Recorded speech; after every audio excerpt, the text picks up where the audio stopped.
Hello, I'm Nathan, and I've been using artificial baits instead of using natural baits.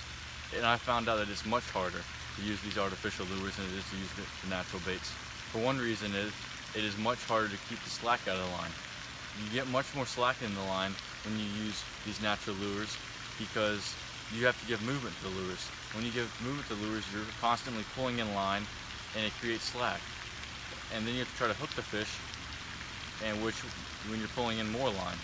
And even if you do hook the fish, it's hard to keep the fish on the line because you have slack in the line.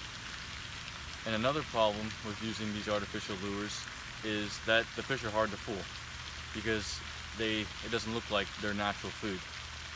And I found out that when I get to Montana, I'm gonna have to spend a lot of time finding out what insects or minnows that these trout are eating in streams and try to get the most realistic looking flies that I can to try to catch trout, and so I can catch the biggest trout that I can.